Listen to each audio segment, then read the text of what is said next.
बिहार में जो अभी लोकसभा चुनाव हुए हैं छठे चरण की, इसमें जो सबसे ज़्यादा चर्चित लोकसभा सीट रही है वो है शिवहर लोकसभा, जिसके बारे में कुछ भी कहना इतना आसान नहीं था कि यहाँ से लालटेन की टिकट पे रितु जायसवाल निकल रही है या लवली आनंद निकल रही है, जदयू के टिकट पे या अखिलेश्वर दास भी है एक जो निर्दलीय चुनाव लड़ रहे हैं, योगी मॉडल को अपनाते हैं। उनकी भी फैन फॉलोइंग इस लोकसभा क्षेत्र में ठीक ठाक थी। ऊपर से असदुद्दीन ओवैसी की एंट्री के बाद मुसलमान वोट भी लगभग बंटने के कगार पे आ गया था और इसीलिए कुछ भी कहा जाना संभव नहीं था। लेकिन आज जो लोकसभा चुनाव हुए, अभी हम पिछले 2-3 घंटे से इसी में लगे थे, सभी लोगों से जानकारियां ले रहे थे कि किस तरह से कैसे कैसे वोटिंग हुई है, और उसी के आधार पर जब आप समझेंगे तो यह पाएंगे कि कुल मिलाकर जो वोट है वह बंटने लगा है। सबसे ज़्यादा जो समस्या पैदा हो रही थी वैश्य वोटरों को लेकर, क्योंकि रमा देवी का टिकट कटा था यहाँ से, और इस कारण आप देखें तो वैश्य समाज भी एक मुश्त वोट रितु जायसवाल के लिए नहीं किया है, क्योंकि ये परंपरागत वोटर भाजपा के ही रहे हैं, जदयू से इनका कोई रिश्ता ऐसा नहीं रहा है। तो बात करें तो जब वोटिंग के दिन आए तो भाजपा के जो नेता थे, जो ज़मीनी स्तर के नेता थे, वे भी घूम घूम कर प्रचार प्रसार कर रहे थे। उस चीज़ का प्रभाव पड़ा हो या न पड़ा हो, यह जरूर पड़ा अंत में कि आखिर वोट किसे दिया जाए। और जो ऐसे समाज के लोग थे वे जनता दल यूनाइटेड के प्रत्याशी की तरफ आना पसंद किए। वे समझे कि यह वोट नरेंद्र मोदी के लिए जा रहा है, और आनंद मोहन ने भी इसकी पेशकश भी की थी कि यदि आप यहाँ तीर जलाएंगे तो दिल्ली में फुल छाप पे जाकर यह वोट आपका पड़ेगा। तो यह जो मैसेज है वह इधर उधर गया, और इसी का नतीजा हुआ कि वैसे समाज भी एक मुश्त वोट नहीं कर पाया लालटेन के लिए, भले ही उनके जो प्रत्याशी थे उनकी जाति के थे और उनके तरफ से थे, लेकिन इसके बावजूद कुछ नहीं हो पाया। और यहीं पे बात रुक जाती तो काम चल जाता। जो मुस्लिम वोट थे वह भी लगभग बटे हैं 3 भाग में। पहले जो वैसी के जो प्रत्याशी है वह भी यहाँ चुनाव के मैदान में उतर गए थे, और इस कारण उनको भी वोट पड़ा है, और उसमें भी बटे हैं। मुसलमान जनता दल यूनाइटेड को भी वोट किए हैं, क्योंकि कई मुस्लिमों से मेरी बात हुई, उन्होंने कहा है कि हमें भाजपा से दिक्कत है, फूल छाप से दिक्कत है, नरेंद्र मोदी से दिक्कत है, लेकिन नीतीश कुमार से कोई दिक्कत नहीं है। जदयू के हम कैडर वोटर रहे हैं, जदयू के प्रत्याशी हमारे पास आते जाते हैं, इस कारण वे जदयू को वोट देना भी पसंद करेंगे। इस तरह से देखें तो शिवहर में मुसलमान भी 3 भाग में बट गए हैं। कुछ असदुद्दीन ओवैसी के प्रत्याशी को वोट दिए हैं, तो कुछ लालटेन को, तो कुछ तीर को भी वोट देना पसंद किए हैं। और इसके साथ ही साथ वैसे समाज में बात करें तो वैसे समाज तीर को भी, नीतीश को भी वोट किए हैं, और दूसरी ओर लालटेन को भी वोट किए हैं।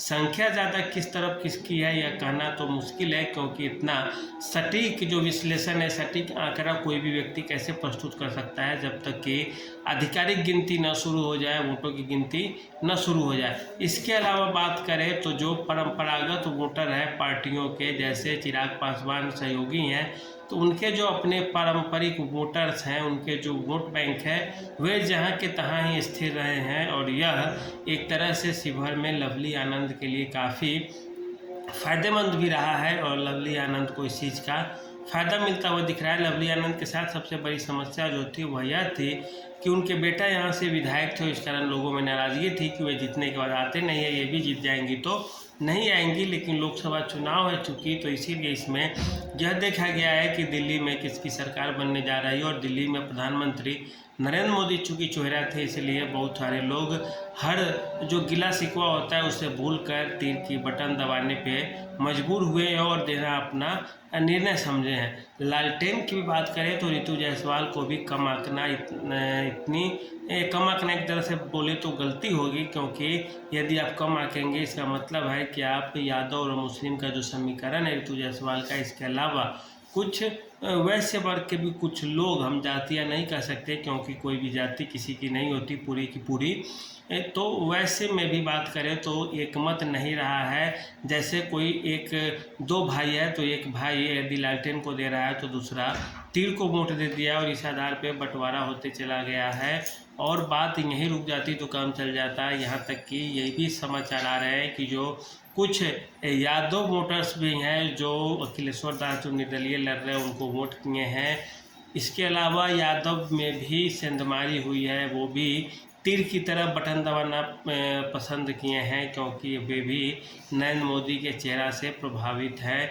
और यह भी एक समाचार आ रही है अपने आप में चौंकाने वाली खबर है, और यह विश्वास भी नहीं हो रहा था शुरू में, लेकिन कुछ भी नहीं कहा जा सकता क्योंकि किसी भी जाति के जो वोटर्स है, मतदाता है, वो किसी की बपौती नहीं है, एक तरह से रजिस्टर्ड ज़मीन या मकान नहीं है। इस कारण कुछ भी कहना जल्दबाजी होगी। दूसरी बात करें हम तो ये इस बार के जो मतदान हुए हैं उसमें कोई भी जाति किसी के लिए सॉलिड रूप से जिसे कहा जाता है मत देने का, वो नहीं देने का काम कर रही है। हर टोले मोहल्ले गांव कस्बे पे आप जाएंगे तो राजनीति बदलती हुई दिख रही है। शिवहर में जो यह लग रहा था कि मामला फंस जाएगा, तीर लड़ाई से पार हो जाएगी, लेकिन अंतिम सप्ताह आते आते हम आपको पहले ही बता रहे थे कि लालटेन और तीर में आगे पीछे की लड़ाई चल रही थी, बहुत ज़्यादा का अंतर था नहीं। वह जब आज मतदान हुआ तो जब बात की गई तो लगभग लड़ाई बराबर से थोड़ी आगे ही निकलते हुए दिख रही है। और ये तो आनंद मोहन का अपना मेहनत होगा, चूँकि चेहरा आनंद मोहन का ही है एक तरह से, बाकी लोग सीधे सीधे चुनाव लड़ रहे हैं। और यदि वे जीत भी जाते हैं तो फिर से काम कैसे करेंगे, कैसे लोगों से मिलेंगे जुलेंगे, यह अपने आप में एक बहुत बड़ी बात होगी। और यही मेन रूप से वोट का जो होगा।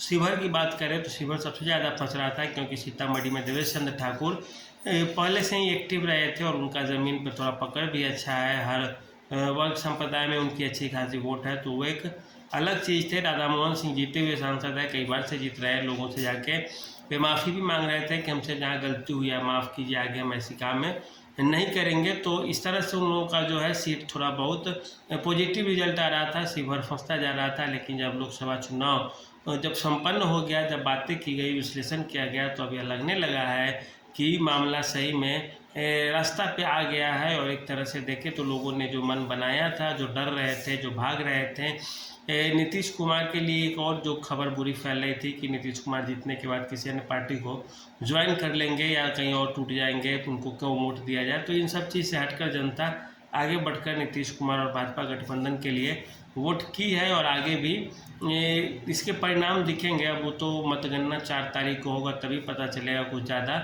लेकिन अब तक का यही रुझान है कि जो तीर है उसे कई सारे जो पचफोरना वोट कहा जाता है नीतीश कुमार का, जो किसी को पता नहीं होता है, छोटे छोटे समूह होते हैं जो वोट करते हैं नीतीश कुमार के लिए। और ये उनका लगभग लोकसभा चुनाव में 10% से ऊपर होता है। उनकी अपनी जाति के अलावा भी ये वोटर्स हैं जो नीतीश कुमार के वोटर अति पिछड़ी समाज से आते हैं, कोई किसी समाज से। तो इस तरह से देखें तो मुसलमानों का वोट भी जदयू को मिलता हुआ दिख रहा है। अन्य जातियों में भी भाजपा के कैडर वोट की एंट्री हो रही है, कैडर बन रहे हैं भाजपा के अन्य जातियां भी। और इसी के साथ साथ कई अन्य जो समूह है वे सब इससे जुड़ते जा रहे हैं। और इसका फ़ायदा सीधे सीधे जिसे देखने को मिलेगा वह है भारतीय जनता पार्टी। और यह देखिए समय के साथ कैसे कैसे परिणाम बताएगा। लेकिन आज के लिए इतना ही।